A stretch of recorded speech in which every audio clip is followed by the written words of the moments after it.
They wheeled my son past me on a gurney, and the last thing he said before the medicine pulled him under was, "Ma, you don't have to do this." I had already signed every paper they put in front of me. I had already made my peace with it 3 weeks before, sitting alone at my kitchen table with a stack of hospital brochures and a decision that was never really a decision at all. My name is Willetta Combs. I'm 63 years old, and on a Tuesday morning in March, I gave my son Jared my left kidney. He'd been sick for 2 years before that. Lupus had turned on him quiet and slow, the way it does, until his kidneys just gave up trying. Dialysis 3 times a week. A body that used to run track in high school, reduced to counting down minutes on a machine. When the doctors told me I was a match, I didn't call a family meeting. I didn't pray about it for weeks. I called the transplant coordinator back within the hour and asked what came next. What came next was paperwork, more than anybody tells you about. Consent forms, insurance authorizations, and one document in particular, a durable healthcare power of attorney. That named me the person who could speak for Jared if something went wrong on that table and he couldn't speak for himself. Nobody discussed who that should be. It was assumed. I was his mother. I was already in the pre-op waiting room hours before anyone else arrived. If you're watching this and you've ever sat in a hospital hallway waiting on news about your own child, I want you to drop where you're watching from in the comments right now, because I have a feeling a lot of you know exactly the kind of waiting I mean. The surgery went smooth. His numbers came back clean at the first follow-up, and everyone after that. I want to be honest with you. I wasn't looking for a medal. A mother doesn't sit and watch her child fade away and calculate what she's owed for stepping in. That was never in my mind. But somewhere around the 4th month, filling out yet another prior authorization form for his anti-rejection medication, sitting on hold with his insurance company for the 3rd time that week, I did catch myself wondering something small and quiet. Did anybody else even know what all this involved? Did Jared know I was still the one calling the pharmacy every month to make sure his prescription didn't lapse? Did his wife? Tavia is a sweet girl. Genuinely. She loves my son, and I believe she's glad he's alive same as I am. She just never asked what any of it looked like on my end. The calls, the forms, the follow-ups. And I never volunteered it, because that's not who I am. Bernice, her mother, had thrown together a little fundraiser online when we first found out how much the medication was going to cost long-term. $11,000 came in from people who barely know the difference between 1 kidney and 2. Bernice was proud of that, and I never once tried to take that pride away from her. 6 months after the surgery, Jared's doctor cleared him for full activity. That Friday evening, my phone buzzed with a text from Tavia. A dinner invitation. A celebration of life, she called it, this Saturday. 25 of our closest family. At the villa on High Street. I remember smiling when I read it. I had no earthly idea what that dinner was actually going to cost me. The villa on High Street had white tablecloths and candles down the center of the table, and I sat near the middle, not the head, and told myself that didn't mean anything. Tavia had outdone herself. Flowers, a slideshow of Jared through the years propped on an easel by the door, a 3-tier cake with celebrating life written in gold icing. 25 of us crowded around that long table, cousins I hadn't seen since Easter, Jared's old football coach, Bernice holding court at the far end, in a dress the color of a stop sign. Jared stood up somewhere around the second course, tapping his fork against his water glass until the room quieted. He looked good, healthy, color back in his face that hadn't been there in 2 years. My chest went warm just looking at him. "I want to say something," he started, and I remember thinking, here it comes, and reaching for my own glass. He thanked God first, then his doctors, by name, every one of them. Then he turned toward the end of the table, toward Tavia, and his voice thickened up the way it does when he's about to cry. And to my wife. And my mother-in-law, Bernice, who organized the fundraiser and saved my life. 25 glasses lifted around that table. I lifted mine too, half a second behind everyone else, because my hand needed a moment to catch up to what my ears had just heard. Bernice pressed a hand to her chest like she'd been caught off guard by her own goodness. Tavia leaned into Jared's shoulder, glowing. Somebody's cousin near me said, "Ain't that beautiful?" Soft, to no one in particular. Not one face at that table turned toward me. I sat there with my glass still raised, waiting for the second half of the sentence that never came. Waiting for my name to follow theirs, even just tacked on at the end, even just an afterthought. It didn't come. The room moved on to clinking glasses and the low, happy murmur of people who didn't know they'd just watched something break. I set my glass down without drinking from it. Bernice caught my eye once, across the table, and smiled at me the way you smile at an aunt you're being polite to. Not unkind, just unaware, genuinely unaware, which somehow cut deeper than if she'd known. I stood up. Nobody noticed at first. The room was too loud, too warm, too pleased with itself. I smoothed the front of my dress, the same one I'd worn to Jared's dialysis appointments for 2 years, and I walked toward the door where the hostess had set out a little dish for everyone's car keys. Tavia's mother caught my arm gently as I passed. "Leaving already, Miss Willetta?" "Just tired," I said, and my voice came out steadier than I expected it to. I found my keys in that little dish, my hand shaking just slightly as I sorted through the pile, and I didn't look back at the table before I stepped out into the parking lot.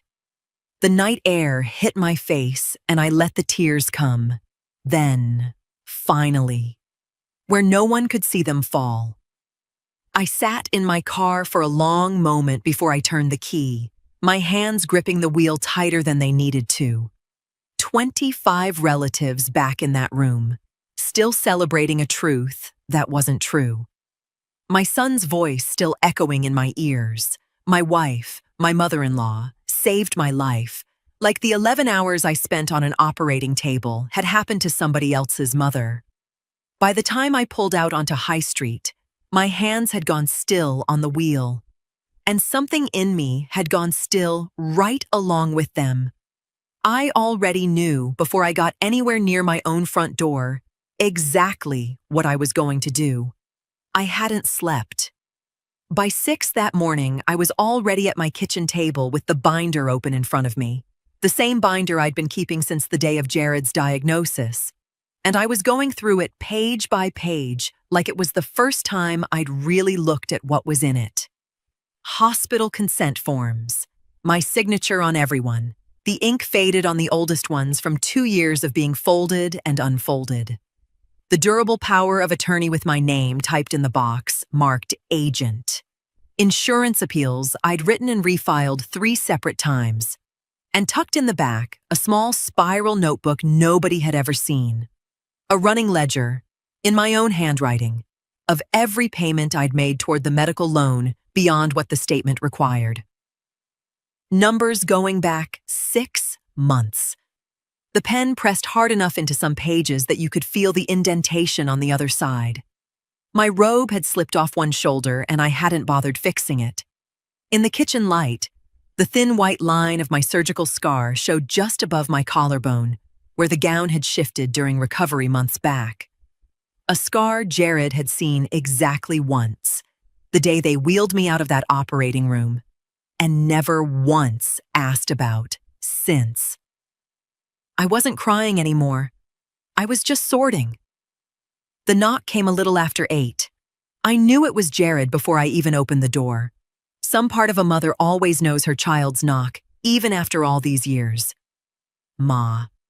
He stood on my porch in yesterday's clothes, hair not combed, like he'd left the house in a hurry. I wanted to come by, properly. Thank you for everything. For real. before the day gets away from us. Come in, I said, and stepped aside. He saw the binder before I could close it, and I watched his eyes catch on my exposed scar for half a second before they dropped to the papers. I hadn't meant for him to see either one that way. Spread open, uncovered. No softening between us anymore. What is all this? He picked up a page, the POA, his eyes moving down to find my name in the agent box. Ma, this is from the hospital. Why do you still have this out? Because it's still active, I said. Has been this whole time. Nobody ever changed it. He set the page down slower than he'd picked it up. Changed it to what? To you making your own decisions, or naming Tavia, somebody who isn't me. I kept my voice even, not sharp, just even. I'm the one the hospital calls if something goes wrong with your medication. I'm the one who's been calling the pharmacy every month. I'm the one who's been putting extra money on that loan you and Tavia took out, above what you owe, so it wouldn't fall behind. His face did something I hadn't seen it do in a long time, a kind of stillness, like a man realizing the floor under him isn't where he thought it was. His eyes went back to my shoulder, to the scar, and stayed there this time. I didn't know about the loan payments, he said quietly. Ma, I swear I didn't know. I know you didn't, I said. That's sort of the whole point. He looked at me for a long moment, and I watched him try to find his way to an apology, mouth opening slightly and closing again, like the words wouldn't come in the right order yet. 25 glasses had gone up last night for people who wrote him a check. Not one had gone up for the woman standing in front of him with the proof of what she'd actually given him still visible on her own skin. I need to say something about last night. Not this morning, I said, gently but final. I already called the transplant office an hour ago. Told them to take my name off as your emergency contact and your healthcare agent, effective today. He blinked at me like I'd spoken a different language. You did what? Somebody needs to name a replacement, I said, pulling my robe closed over my shoulder at last, and closing the binder along with it. That was always supposed to be you and Tavia's job, not mine. Not anymore. My sister has never once let me finish a sentence when she already knows where it's headed. Odessa showed up at my door that same afternoon, still in her work scrubs, before I'd even called her. That's how she's always been. Some sixth sense between us that skips the phone call entirely.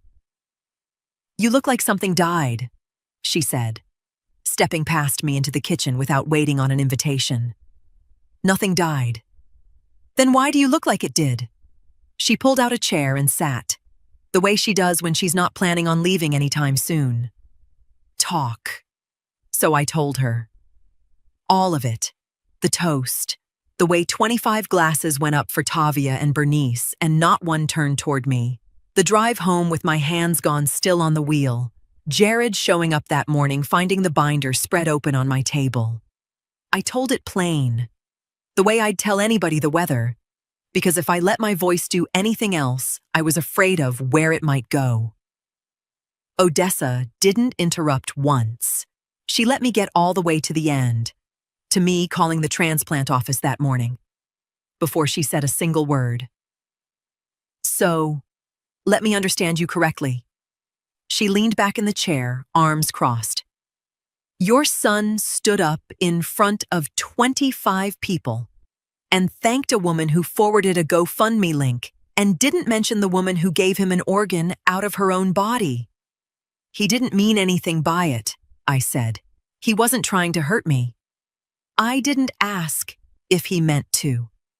Her voice stayed even, but there was an edge under it now, the kind only a sister can get away with.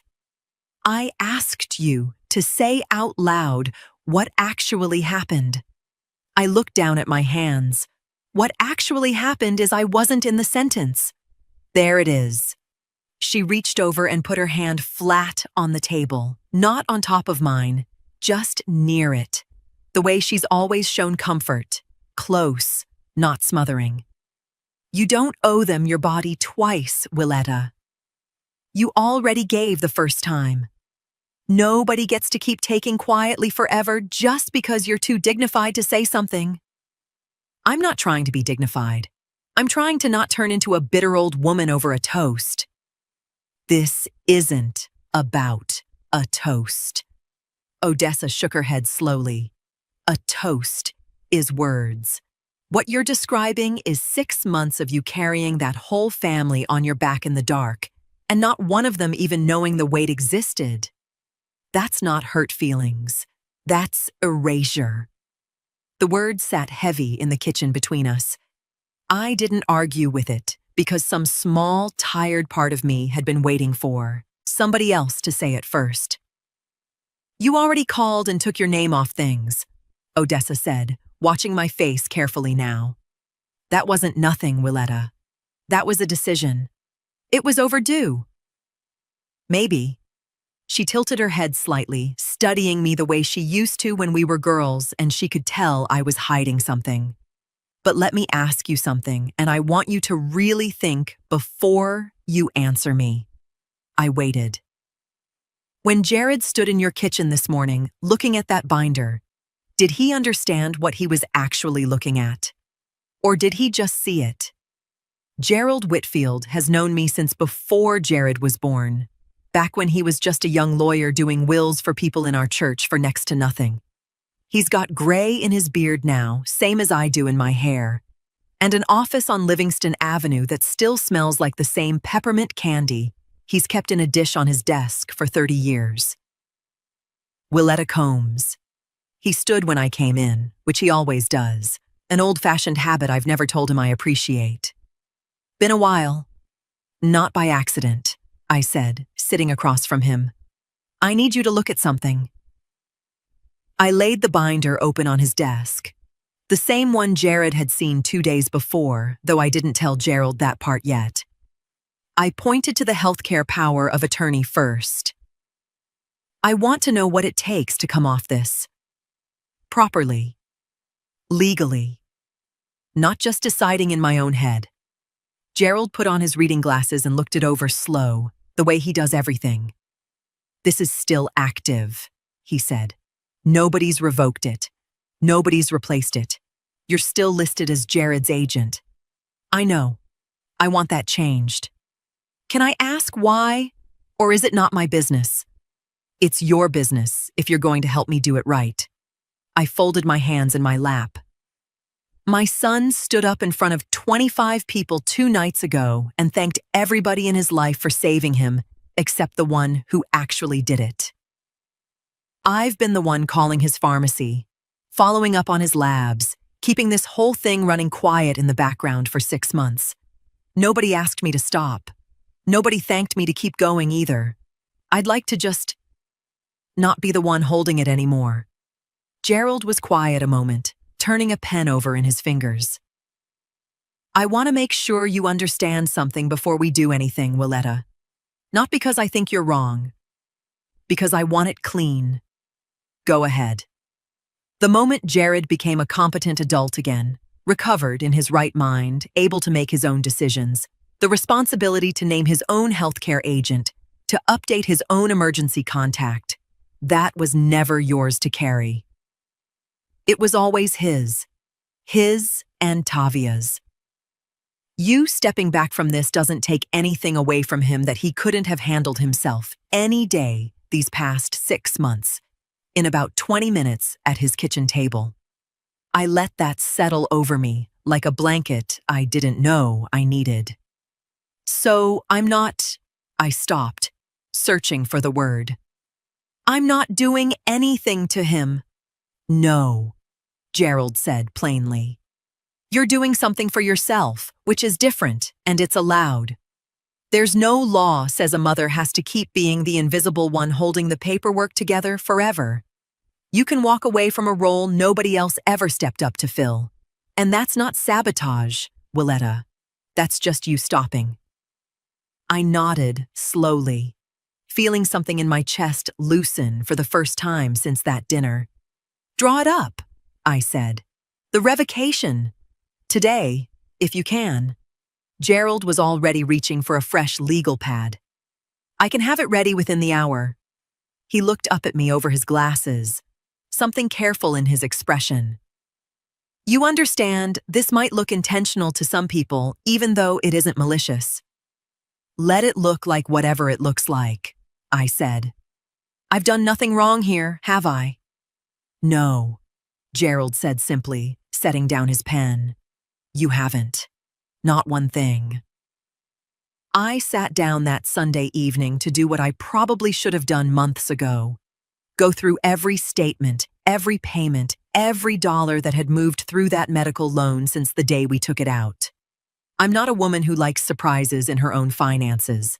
My late husband taught me that, God rest him, back when we were young and broke, and learning the hard way what happens when you don't track every cent. So I pulled out the folder I kept the loan paperwork in, and I pulled up my bank app on the little tablet Jared had given me 2 Christmases ago, and I laid it all out on the table side by side. The loan had been for $38,000.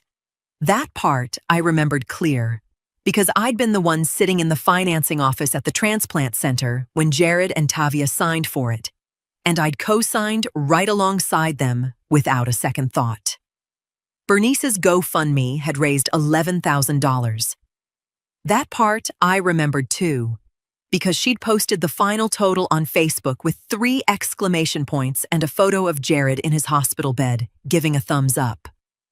$11,000 should have taken a real bite out of that 38. It should have shown up somewhere, some lump payment hitting the loan balance not long after the fundraiser closed, back around the time Jared was still in recovery and the bills were coming in heaviest. It didn't. I went back through 6 months of loan statements twice, thinking I'd missed something. The only payments that ever hit that account were the minimum monthly amount, plus whatever extra I'd been quietly adding on top these last several months without telling anyone. Nowhere, not once, did $11,000 show up as a payment toward what Jared owed. I sat back in my chair and let that settle into me slow, the way cold water does when you step into it a little at a time instead of all at once. Since the fundraiser platform had sent me a courtesy email back when it closed out, Gerald had needed it for one of the insurance appeals. I still had it saved. I pulled it up on the tablet next to the loan statements. $11,000 and change raised, a small processing fee taken off the top, and a single payout showing where the balance had gone. Not to the transplant center's billing office, not to the loan servicer, but to a personal account listed under Bernice's own name, the organizer of record. I wasn't foolish enough to think Bernice pocketed it outright. That's not what this felt like. What it felt like was closer to what I'd started noticing about that whole family lately. Money moving in directions nobody explained, decisions made and never circled back on. Maybe some of it went toward the dinner, the flowers, the 3-tier cake, the little parting gifts I'd seen on each table setting that night, wrapped in gold ribbon. Maybe some of it just got absorbed into things Bernice called part of the celebration, without ever asking whether that's what the money had actually been raised for. But sitting there, looking at her name on that payout line instead of the loan account where it belonged, I understood for the first time that whatever had happened to that money, it had passed through her hands first and stayed there long enough to become something else entirely. $11,000 people gave, believing it would save my son's life, and not $1 of it ever touched the debt that was actually keeping him alive. I thought about calling Tavia right then. I thought about calling Bernice directly, asking her plainly where the money went, forcing the kind of conversation that gets ugly fast at a family gathering. My hand actually hovered over my phone for a moment, thumb resting near Tavia's name in my contacts. But I put the phone back down. Not because I was scared of the conversation, because I wasn't ready yet to hand this over to anybody else's timing. I'd spent 6 months letting this family's math be somebody else's problem to explain, This time, I decided I'd hold on to what I knew a little while longer and let it wait until I understood exactly what I was going to do with it. I wasn't in the room for this part. Tavia told me herself much later, after everything had already come apart and there wasn't much reason left to keep it from me. But I've turned it over in my mind so many times since. I can see it near as clear as if I'd been standing in her kitchen myself. She was going through the mail at the counter, she said, sorting bills into the pile Jared handled and the pile she handled, same as they'd always done. The loan statement was in her stack that month, plain envelope, nothing unusual about it until she actually opened it and looked at the number printed at the top. The balance was higher than she remembered it being. Not by a little. She sat with it a minute, she told me, running the math in her head the way you do when a number doesn't match what you thought you knew. $11,000 had been raised for Jared. She'd seen the final GoFundMe total herself, seen her own mother post it online with those 3 exclamation points.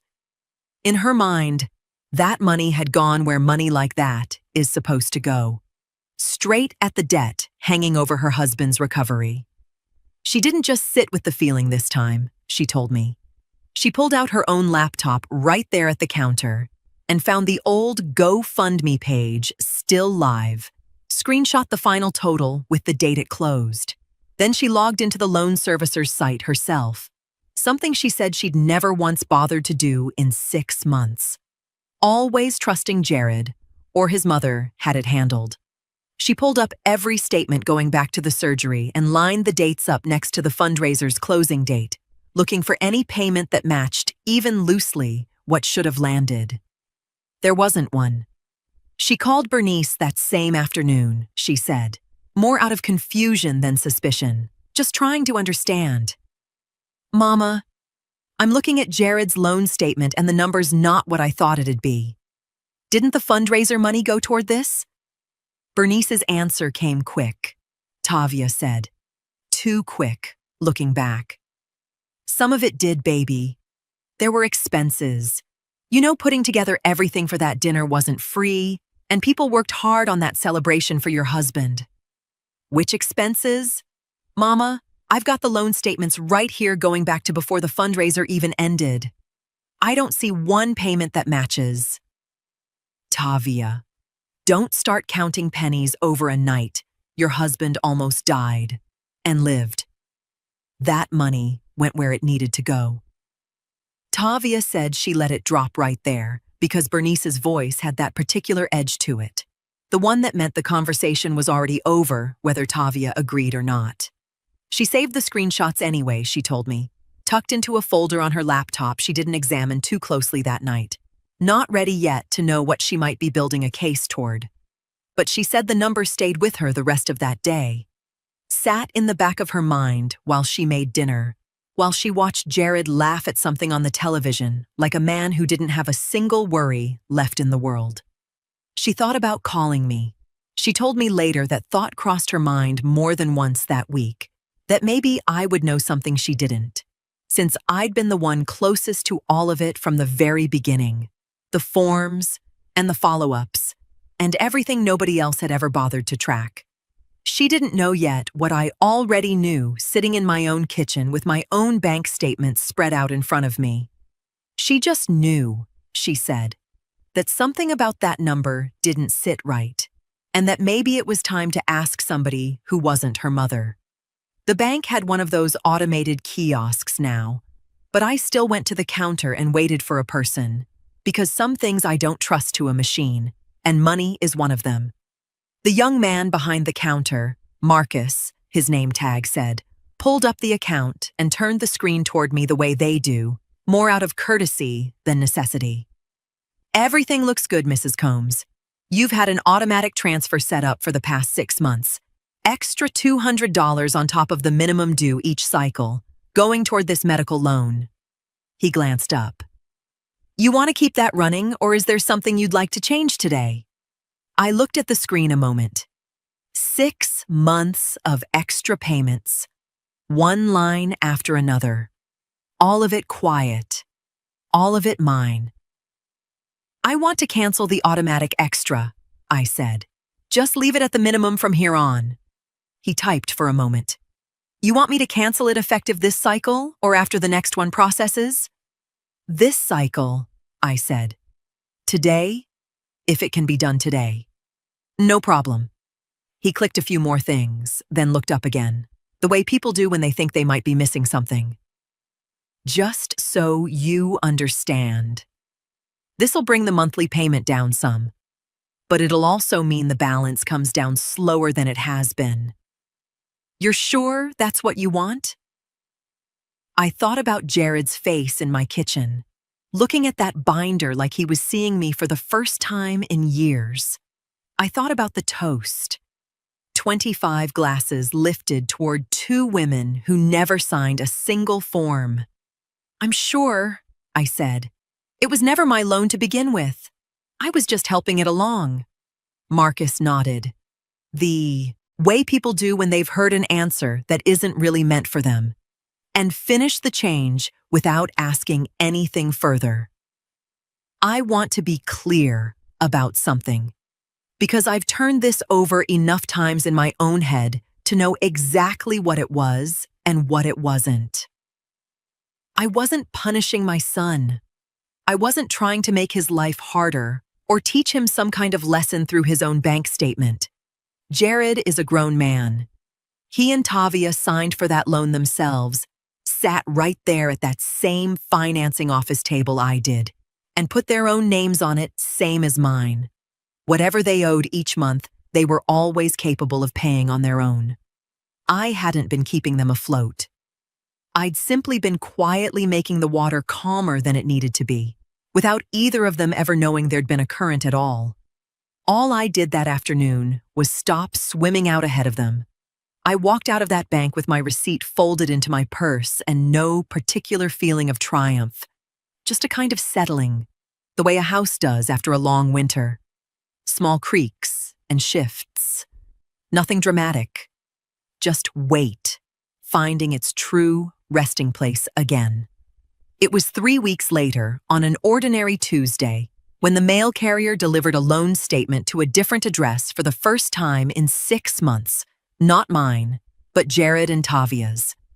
Showing a minimum payment neither one of them had thought to look closely at in a very long while. My phone buzzed on a Wednesday evening while I was rinsing dishes, and I almost didn't look at it right away. The way you don't rush for things anymore once you've learned not to expect much. It was Jared. Ma, you free Sunday? Just us. I want to take you to lunch. Nowhere fancy, just want to talk. Really talk. Not like before. I set the dish towel down and read it twice. Really talk, not like before. 4 words doing a lot of work. I sat with my phone in my hand a long moment, feeling something cautious and unfamiliar stir in my chest. Not quite hope, because hope has burned me plenty in my life, but something standing close enough to it that I didn't trust myself to name it just yet. I typed back, Sunday works. Where were you thinking? That diner off Parsons you used to take me to after church when I was a kid. Still there. I remembered that diner well. Red vinyl booths, a jukebox that hadn't worked since before Jared could walk. A waitress named Pearl who used to slip him extra pancakes when I wasn't looking. He hadn't mentioned that place in years. The fact that he remembered it now, reached for it now, meant something to me I wasn't ready to say out loud even to myself. Sunday came clear and a little cool. The kind of morning that makes you want to sit somewhere with good coffee and take your time. I got there before him, out of habit more than anything, and slid into a booth near the back. Jared came in a few minutes later, and something in the way he walked toward me was different than it had been in weeks. Less careful, less like a man choosing every word before he let it out of his mouth. Thanks for coming, he said, sliding into the booth across from me. You said you wanted to talk? I do. He turned his coffee cup slowly on the table without drinking from it, the way his father used to when he was working up to something. Ma, I've been thinking a lot since that morning at your kitchen table. About the toast. About everything you said. I know I hurt you. And I don't think I even understood how bad until I really sat with it. I didn't say anything yet. I wanted to hear where he was going before I met him halfway. I want to make it right, he said. Not just apologize and move on like it didn't happen. I want to actually understand everything. The loan, the POA, all of it. I want you to walk me through it. Really slow. So I know exactly what you've been carrying this whole time. That's a start, I said. Have you looked into naming somebody new yet? Yourself? Or Tavia? He paused, and something in his face admitted the answer before his mouth did. Not yet. I keep meaning to. Things got busy, and honestly, some part of me didn't want to make it feel official yet. Like that would mean this was really over between us instead of something we were still working through.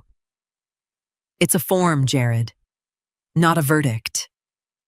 I know, he said quietly. I'll get it done. I promise you that. Something in my chest loosened, just slightly, like a knot given an inch of room. It hadn't had in weeks. I'd like that, I said, and I meant it. We talked for almost 2 hours that morning, easier than we had and longer than I wanted to admit. For the first time since that dinner, I let myself believe something might actually be mending. I wasn't there to hear it. But Tavia told me much later that she'd mentioned the lunch to her mother that same evening in passing.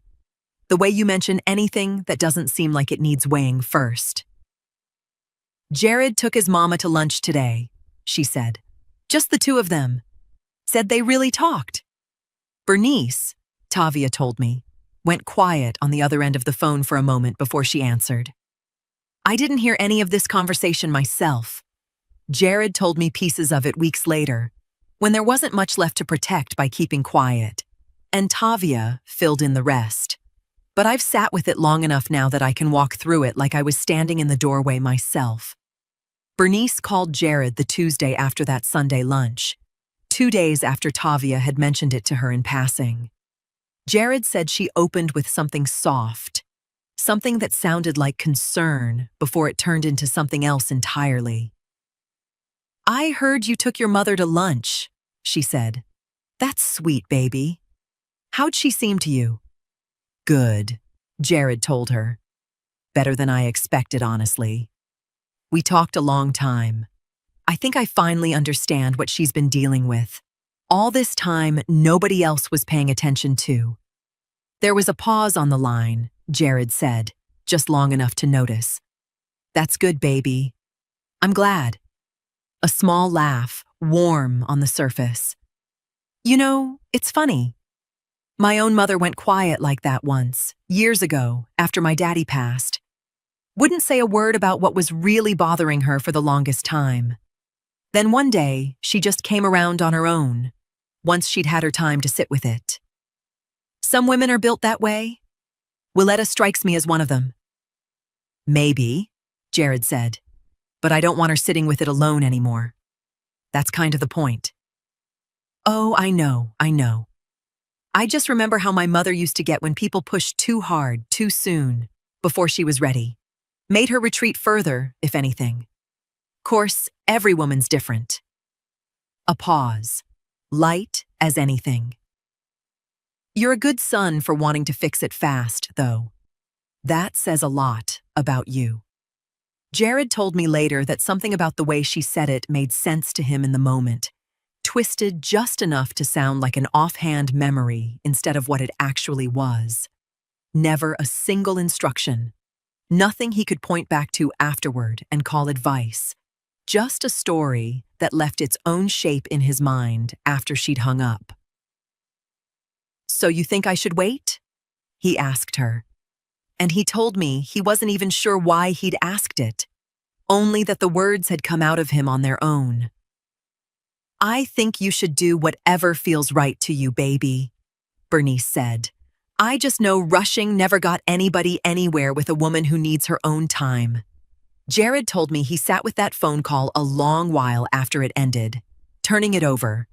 And somewhere in that turning, he'd convinced himself that backing off was the kinder thing to do, the more respectful thing. He didn't call me that week to set up another visit. He didn't send another text asking to go deeper into the binder, the loan, any of it. He told himself he was giving me room to breathe. I didn't know any of this was happening on the other end of things.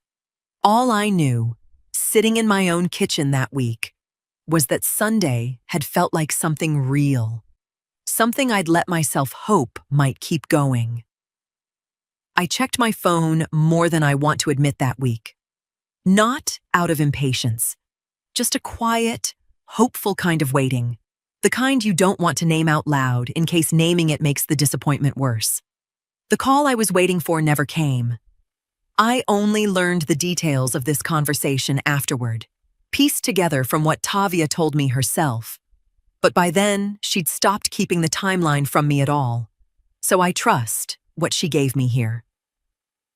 This was about 5 weeks after that Sunday lunch, she told me later, long enough that the loan balance had already crept further than any of them realized. She said she went to her mother's house on a Thursday afternoon, planning to ask carefully, gently, the way she asks most things.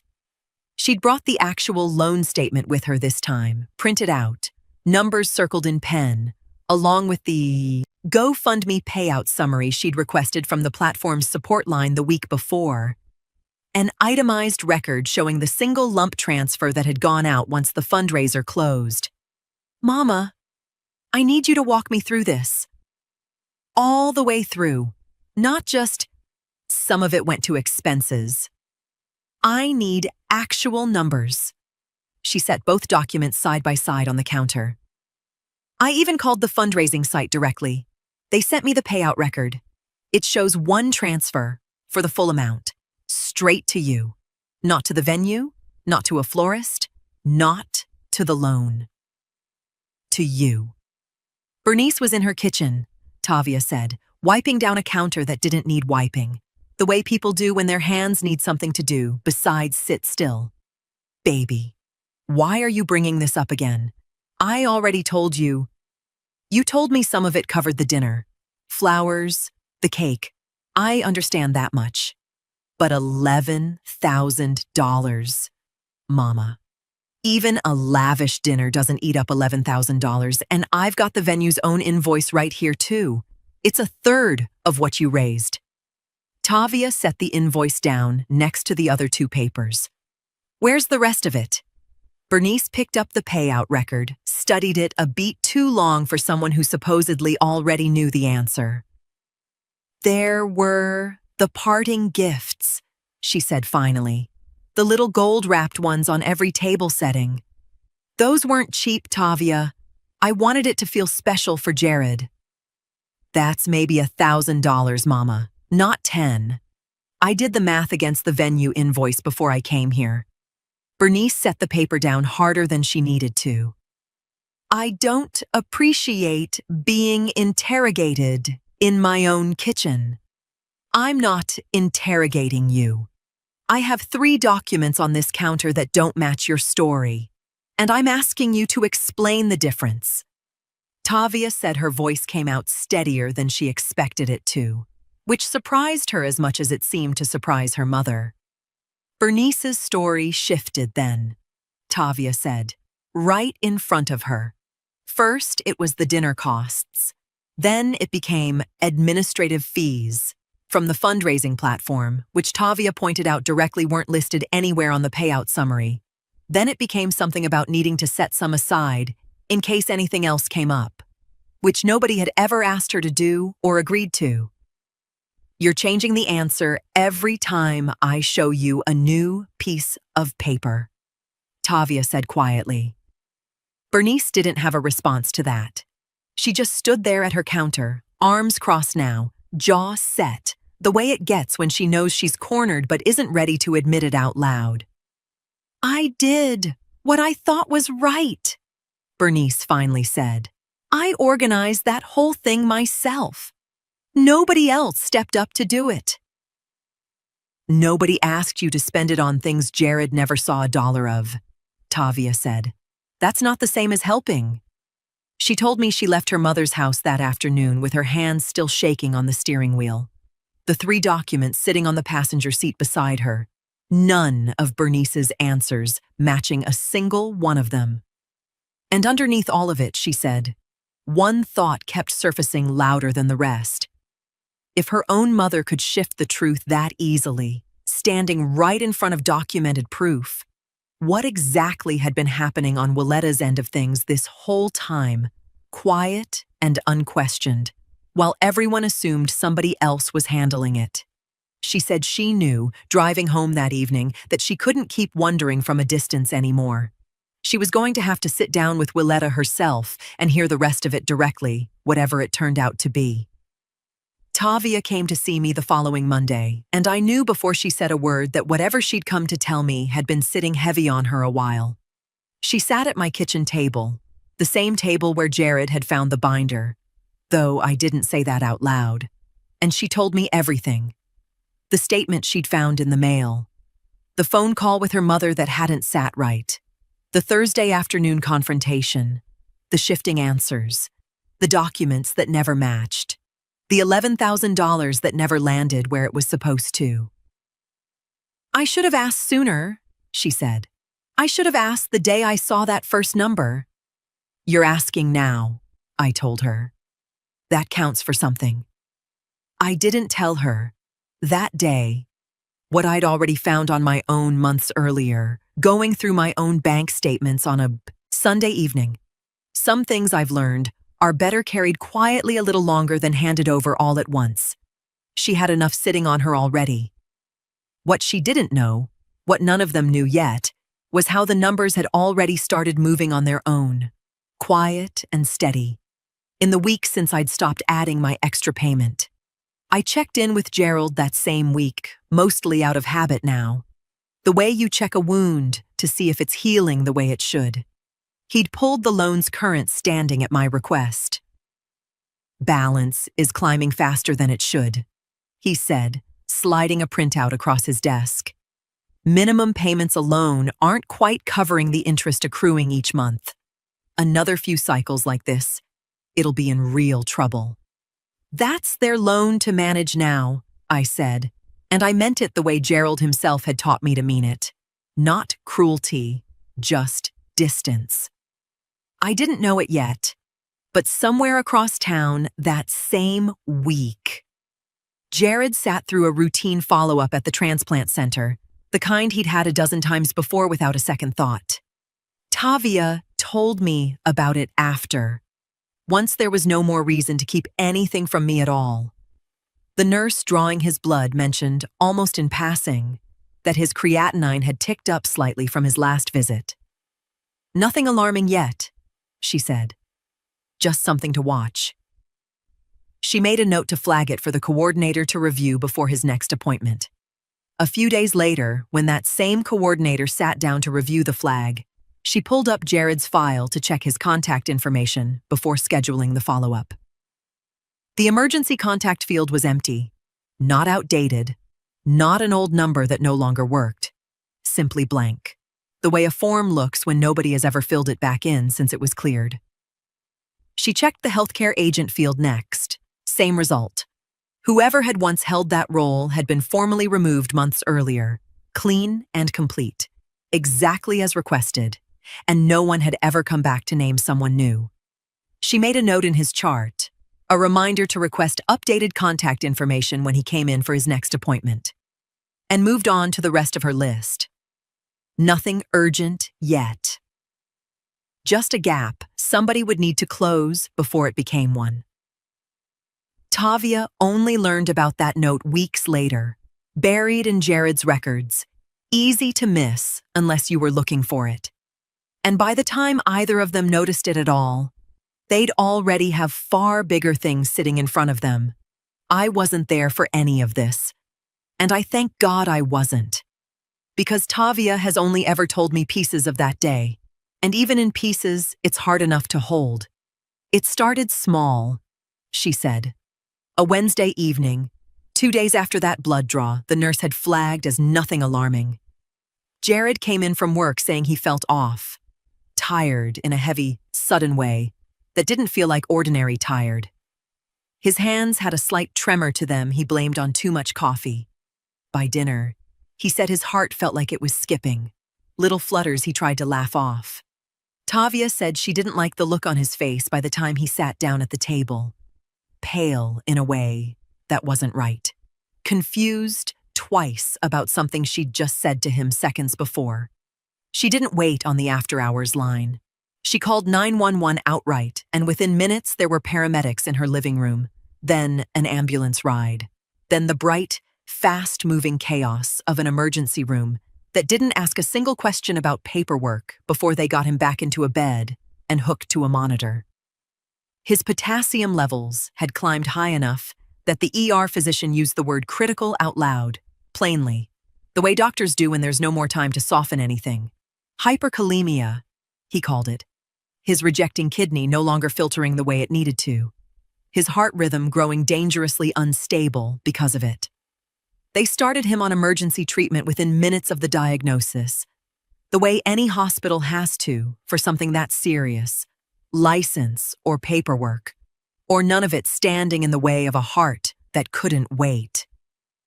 What the doctors needed help with wasn't permission to treat him. It was information, his full medical history, his medication list.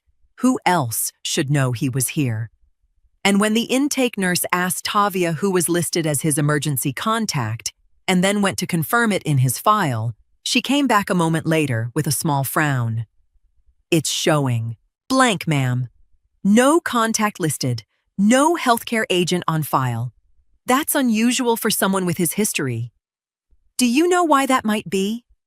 Tavia said the question landed harder than it should have, standing there in a hallway with her husband on a monitor 12 feet away. She knew exactly why. She just didn't know how to say it out loud to a stranger in scrubs. It's complicated, she managed. His mother was listed. It got changed a few months back. The nurse nodded, unbothered. The way people are when something is confusing but not currently their problem to solve. We'll just need you to fill out a new one before discharge then, and make sure somebody's listed going forward. Jared slipped in and out of clear thought for a stretch that felt, Tavia said, like hours instead of minutes. Though the doctors kept telling her he was responding to treatment, that his numbers were already starting to turn. She stood in that hallway with her phone in her hand, scrolling to my name, thumb hovering over it the way mine had hovered over hers, back when I first found out about the $11,000. She didn't call. She told me later she didn't know if she had any right to ask me for anything. Not after everything. Not after what her own mother had done. Not after months of me carrying weight nobody bothered to notice. The treatment worked the way it needed to. By early morning, his heart rhythm had steadied, his numbers coming back down slow but sure. Nobody's form, filled out or blank, had changed a single thing about how fast the doctors moved once they understood what they were looking at. But somewhere in that long night, sitting alone in a hallway with a blank form in her hand and no one to call but herself, Tavia understood something else entirely. That whatever else this gap had or hadn't cost them, it had cost her the one person she most needed standing beside her. And she had no one to blame for that but the family that had let it happen. Jared stabilized that night once the emergency treatment finally started working the way it needed to. Tavia told me his color came back slow over the following hours. And by morning, the doctors were using words like out of immediate danger instead of critical. He stayed 3 more days for observation. Tavia barely left his side, she said. Except for the one afternoon she went home to shower and found the second letter waiting in the mail pile she hadn't touched in days. Not a statement this time. A notice. The loan had gone 30 days past due. She sat on their kitchen floor with that notice in her hand, she told me, because her legs didn't feel steady enough to stand while she read it. $38,000. A balance that had crept upward for months while she and Jared assumed, without ever checking closely, that the minimum was covering what it needed to cover. She brought it to the hospital the next morning. Jared was sitting up in bed, stronger than he'd been, color mostly returned, and she set the notice on his blanket without a word first. "What is this?" he said, though she told me his voice already knew before she answered. "It's the loan. It's behind." She sat down slowly on the edge of his bed. "Jared, I need to tell you everything. All of it. I should have told you weeks ago." She told him about the statement she'd found months back, the one that didn't match what she expected, about calling her mother, about the vague answers, about going back a second time with the numbers circled, and the documents this time, watching Bernice's story shift 3 separate ways, in the same conversation, even with proof sitting right in front of her. About the $11,000 that never once touched what he owed. Jared didn't say anything for a long stretch, Tavia said. Just sat there with the notice in his lap, staring at a number that had apparently been growing for months right under everyone's nose. "How long has it been due?" he finally asked. 30 days. But Jared... She stopped, made herself keep going. "It was staying current before that. Somebody was covering the difference every month above the minimum for almost half a year. I only just found out it stopped a few weeks back." "Who?" Tavia said she didn't have to answer him. She watched it land on his face before she said a single word. The binder on his mother's kitchen table. The toast. The morning he'd found her sorting through 6 months of quiet paperwork nobody had ever asked her to keep. "She's been paying it," he said quietly. "This whole time, even after everything." "She stopped a few weeks ago," Tavia said gently. Jared was quiet for a moment, and then something else seemed to surface behind his eyes. Something Tavia said looked less like shock and more like shame. "The nurse asked me about my emergency contact," he said slowly. "In the hospital. Said it was blank. Asked if I knew why. I told her I'd handle it after I got out." He looked down at his hands. "Tavia, I told Ma at that diner I'd get it done. I promised her. That was weeks ago. I never even opened the form." Tavia didn't say anything to that, she told me. There wasn't really anything to say. "It didn't cost me anything, medically," he said, almost to himself. "They told me that. Doctors didn't need a name on a form to save my life, but it should have had her name on it anyway. Not because it mattered that night, because I told her it would, and then I just didn't." He sat with that a long while, Tavia said, staring at nothing in particular, the weight of it settling somewhere she couldn't reach for him. Not the fear of what almost happened, but the plainer, harder truth of what he'd simply failed to do. 2 days after he was discharged, before he'd even fully caught his breath from everything that had happened, Jared got in his car and drove straight to my house. I was at my kitchen table when I heard the car pull into the driveway, and I knew it was him before I looked out the window, the same way I'd known his knock that morning months ago. He looked different walking up my porch steps this time, thinner than he should have been after everything his body had been through, but steadier somehow, like a man who'd finally stopped outrunning something. "Ma." He stood at my door, not stepping in until I moved aside for him. "Can I come in?" "You know you can." He sat across from me at the same table where he'd once found my binder spread open, where I'd once told him I'd already called the transplant office. He didn't reach for anything to hold this time, no coffee cup to turn between his hands. He just looked at me, plain and direct, in a way I hadn't seen from him in a long while. "I know everything now," he said. "Tavia told me all of it. The fundraiser, what Bernice did with the money, the loan, and how long you'd been covering the difference nobody asked you to cover, the POA, and what it actually meant that you were the one holding it this whole time. He paused. And I know what I said at that dinner. I've replayed it more times than I can count. I didn't say anything yet. I wanted him to get all the way to the bottom of it on his own. I stood up in front of everybody who loves us both, he said.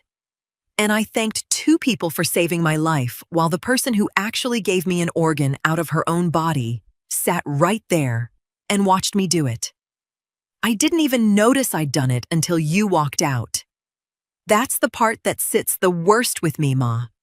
Not that I made a mistake, that I didn't even see it happening. No, I said quietly. You didn't. I'm not asking you to pretend it didn't hurt you, he said. I'm not asking you to go back to doing what you were doing before either, carrying all of it quiet, so nobody had to think about it. I don't want that anymore. I want to know what you're actually carrying from now on, so I can carry some of it too. I studied my son's face a long moment, looking for the thing I needed to see before I let myself answer him the way I wanted to. I forgive you, I said finally. I want you to hear me say that plainly, because I mean it. But forgiving you doesn't mean going back to being the quiet one in this family, the one everybody assumes is fine because she never says otherwise.